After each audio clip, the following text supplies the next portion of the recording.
Welcome to our climate studio, live from COP29 in Baku, Azerbaijan.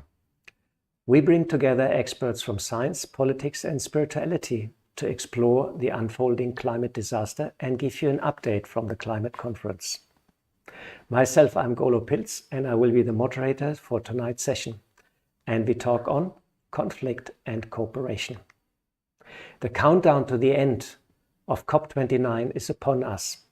The climate summit has hardly 2 days left to agree on climate finances towards the developing countries to deal with floods, droughts, heat waves, and adapt towards renewable energies. According to experts, almost $1 trillion is needed annually in the next decade to deal with the unfolding climate crisis. Officials spent the first week trying to agree on new rules for carbon markets, the fossil fuel market, and efforts to mitigate the rise of global temperature. Now, the outstanding items have been handed over to the ministers, and everybody hope in the last days of the climate conference they can resolve all the issues and come to a final agreement. I'm very glad to have two experts with me tonight who hopefully can shed some light on this rather complicated topic. I have with me Mihir Mathur. Welcome, Mihir. Thank you. You founded DESTA Research LLP in 2018 and you're living in New Delhi. Yes. DESTA uses systems thinking and modeling to help organizations to improve their decision making. Mihir also runs a theater group, I read, in Delhi, and you create music to spread the message of sustainability by combining science and art. That's very interesting. I would like to hear more about that a little bit later. And I have Sister Jayanti with us. Sister Jayanti, you are the additional administrative head of the Brahma Kumaris, with more than 6,000 meditation centers in India and 600 abroad. The Brahma Kumaris is accredited since 2009 to the United Nations for Climate Change Conference. And Sister Jayanti, you have been to many, many climate conferences since then. You're also one of the veterans, I would say, of the whole conference. Welcome very much. Thank you. This brings us to the first question. Mihir, please tell us a bit how systems thinking and modeling can help in climate change. What is system thinking?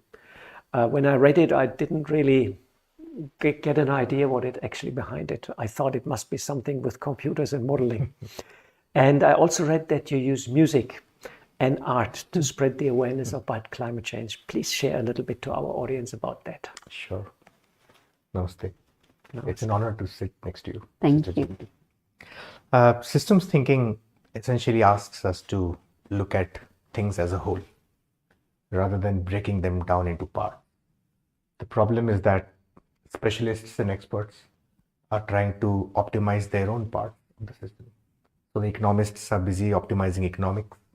The environmentalists are busy saving the environment. And now there's stalemate because they're looking at different parts of the system, but they're not looking at the interactions between them. So for a very long time, humans were impacted by the climate, but today we are impacting the climate. And that is again impacting us. So it's a causality, it's a feedback loop. So we say systems are interconnected wholes, not separated by parts. But reductionism asks us to break down a system into its elements and tackle them separately with the hope that the whole can be fixed. It's not working. It's clearly not working. In a city, different departments are optimizing different parts of the city system with the hope that the quality of life can be improved. It's clearly not working.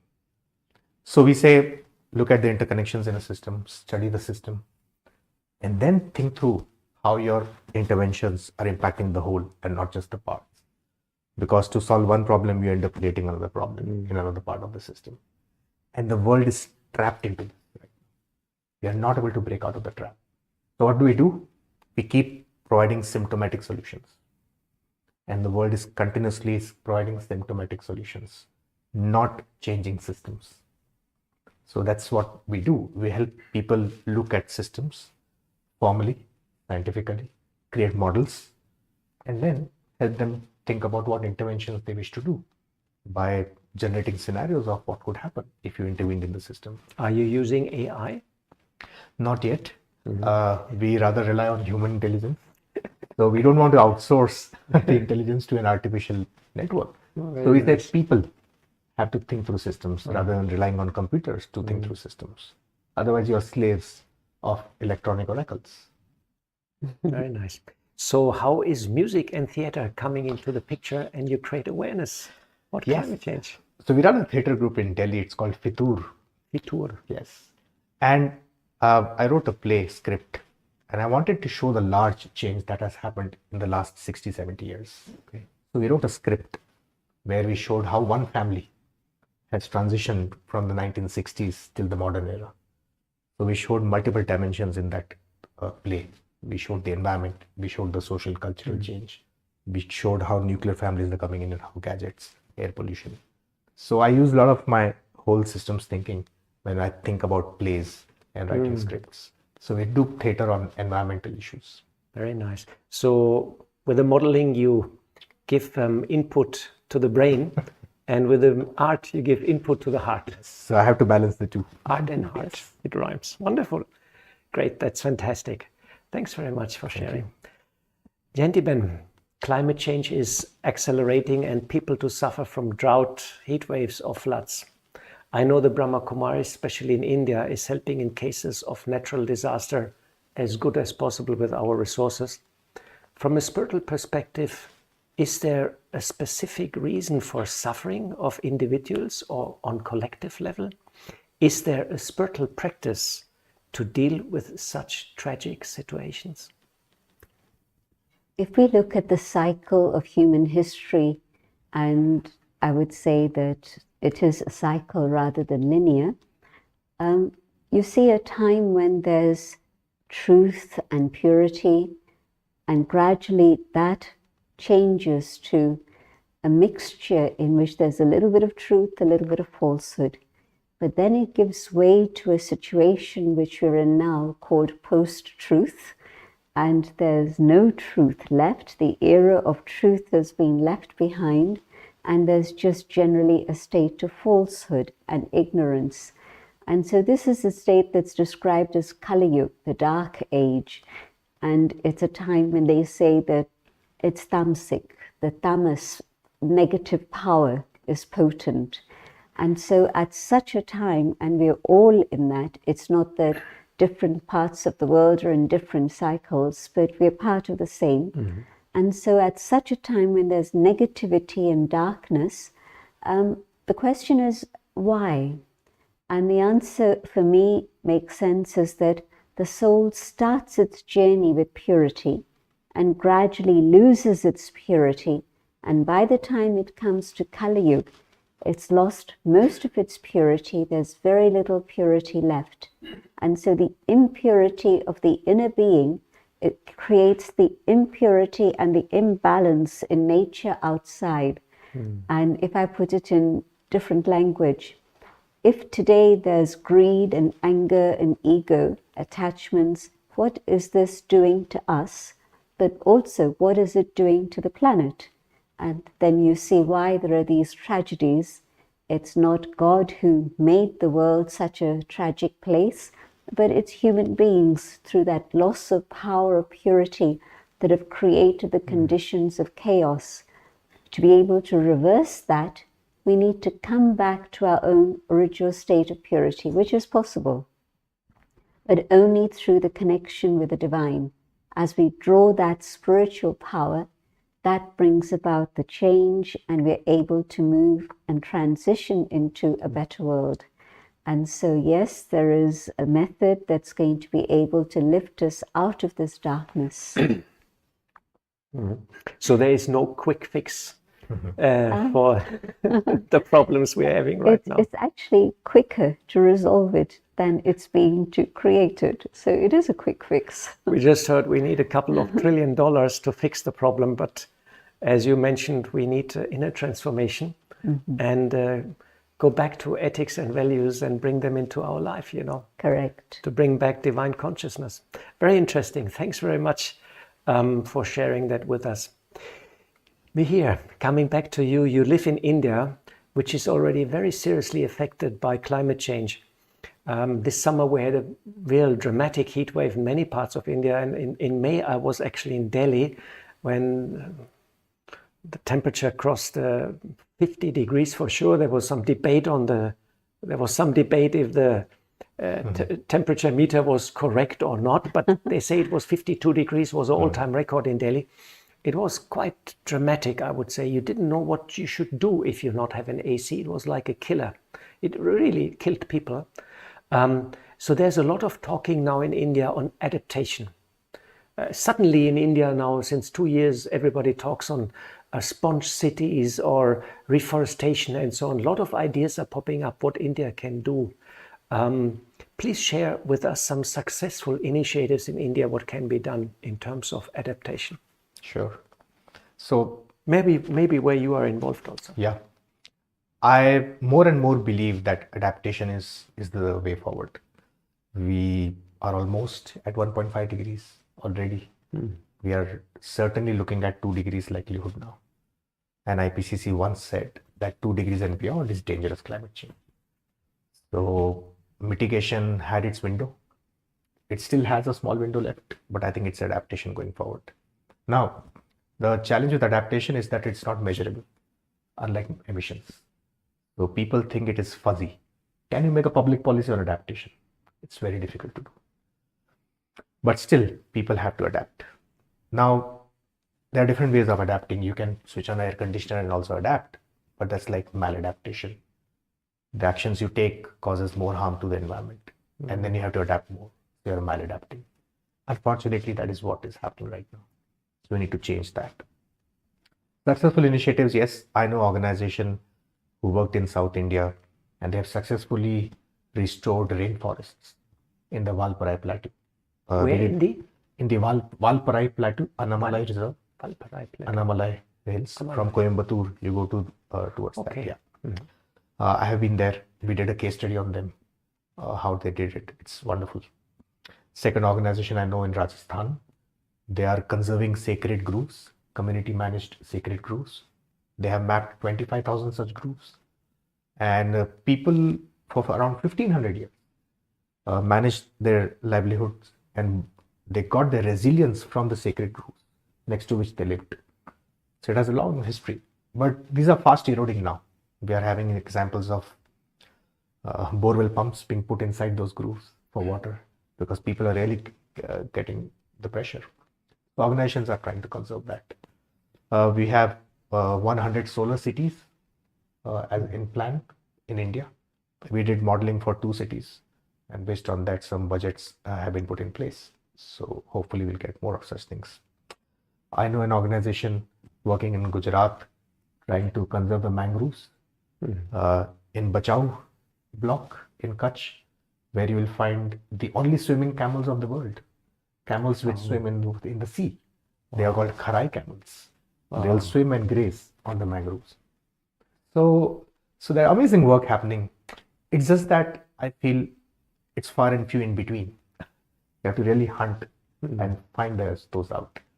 It is not yet catched the fancy of the mainstream. So clearly, I mean, adaptation gets 1/10 of the funds that a mitigation gets. So that's the disparity that needs to change. Well, maybe religious or spiritual organizations can play also a bigger role in adaptation. Brahma Kumaris, for example, is one of the biggest institutional user of solar energy in India, and we're trying to go green in our centers, equip them with renewable energies, and the people who come, they see, oh, Brahma Kumaris has a solar system, we also should put a solar system there. And I can imagine that in the very, very soon in India also a new legislation will come into power where they will make it mandatory, for example, to put a solar system on a new building, or to build with the climate, not against the climate, or tree plantation and all this kind of activities. So adaptation has to be localized. You cannot have centralized adaptation of people. That's the I mean, in Israel, they did very successful bylaws for construction, and there every new building has to have a solar system on rooftop. So that's not bad, for the solar, if that is mandatory. But thanks very much for sharing these initiatives in India, and hopefully more and more such initiatives will come up, and people will get inspired and use them, you know. This brings me back to Sister Jayanti. Our today's topic is from conflict to cooperation. And this conference is overshadowed by geopolitical conflicts and lots of tension, Gaza, Ukraine war, and so on. But there's also gender conflict and conflict between poor nations and rich nations and so on. Can you describe a pathway out of conflicts towards love and cooperation? More and more people, especially since COVID times, are turning to meditation. During COVID times, thousands, millions of people were checking in with Google to see what is meditation, what is prayer. And so since those days, I think there's been a huge increase in people searching for spiritual practices that they can apply in their daily lives. And so I see this escalating. There used to be a time when people were closet meditators. They didn't want other people to know that that's what they were doing. And now meditation's become fashionable. People love to say, oh yes, I meditate. And so it's a very good sign as far as I can see. So the spiritual change of consciousness that I spoke about in moving from the dark age to the age of truth, I think that movement has happened already, and it's accelerating fast. So I think that once I begin to meditate myself, I can feel how my own mind becomes calm and peaceful. The struggle and the tension between conscience and feelings, that gets resolved. I'm able to align myself properly. So my relationships are built up on that basis in a very harmonious way. Now multiply that several times, and you see that that's a sort of change that can happen within, even if it's a minority. But if it's a powerful minority, that can swing things so that the majority begins to understand these ideas. So I see that that's the transformation pathway from conflict to cooperation and love.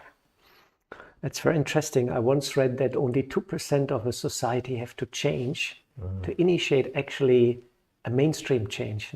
2% is not that much. So let us be part of that 2% and initiate the change towards meditation. Very nice. Coming back to you, Mihir, in this COP, there's a lot of talk on technology and funding. You know, it's all the man considered as a technical problem, you know. It's the male approach.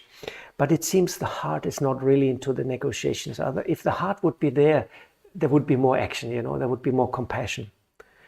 And we can see that talks are also stalling, you know, and a lot of negotiation and shoveling is going on. How to bring rational understanding into concrete, measurable action? What has to change at the climate conference as per your understanding?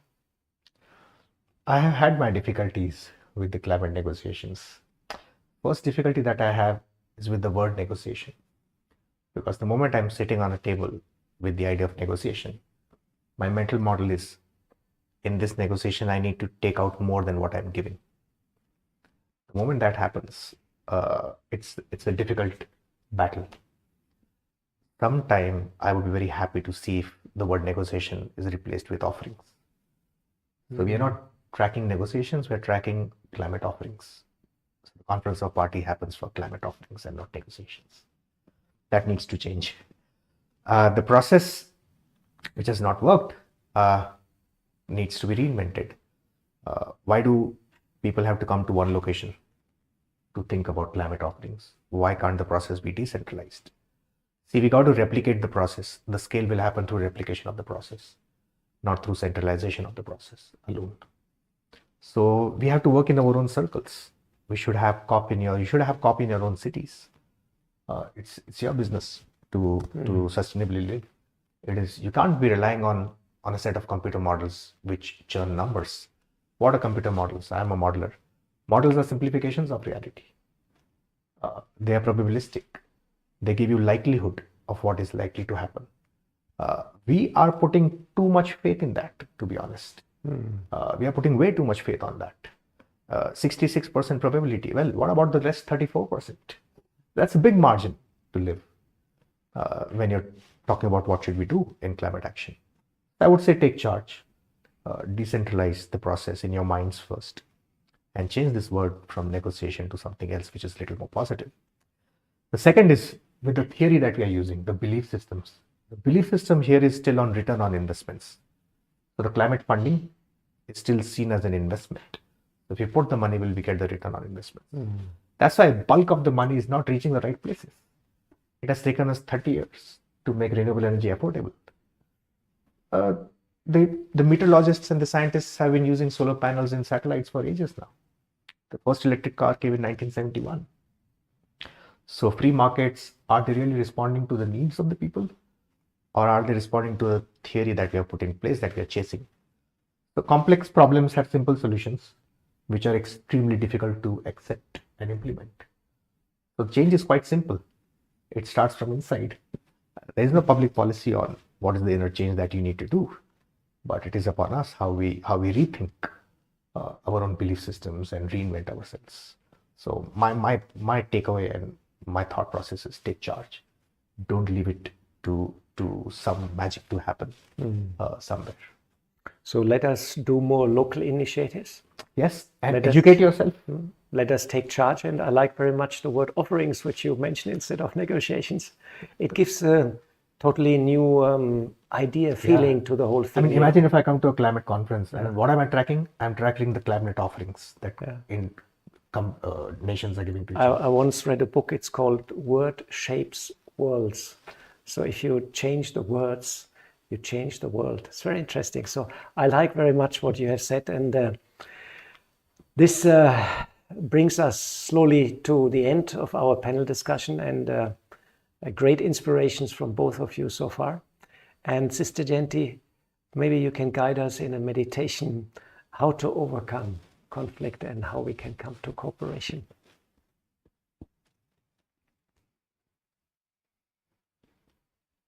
Can I go on a different journey, a journey within, which I see to what extent am I able to find peace within myself and go beyond conflict? And I find that the deeper that I go within, leaving the world outside where it belongs, so that I can explore the space inside. Inner space is a space of quiet, of calm, of peace, in which I realize that peace is my natural state. Conflict is not natural, it's unnatural.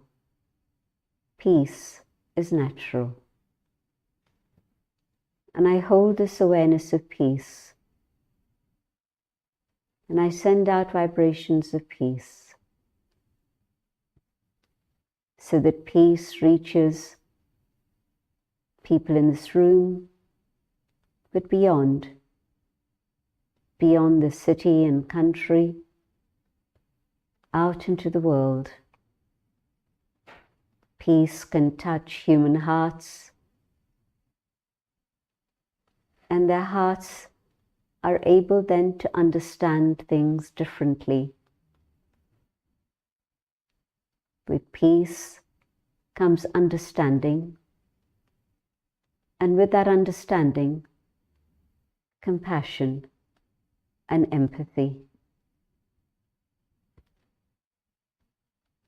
And we find the way to cooperate.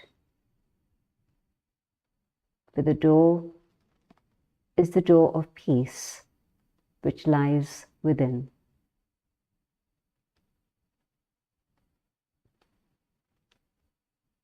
Om Shanti. Thanks very much, Sister Jayanti, to open the inner door to peace. How lovely. Thanks also very much, Mihir, for joining us today and explaining about systems and models and how they can help, and where also the limitation of these methods. Thank you.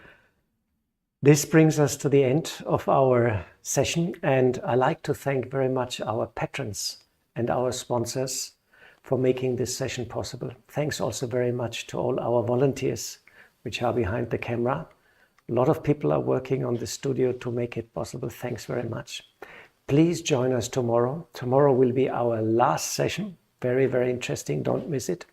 An interesting session on climate wisdom from Baku live. And please visit our webpage for more information. And last not least, thanks very much to you, our audience, to stay with us. And we all hope you got inspired and you got one or the other information which make you think more on climate change and what you can do on a personal level.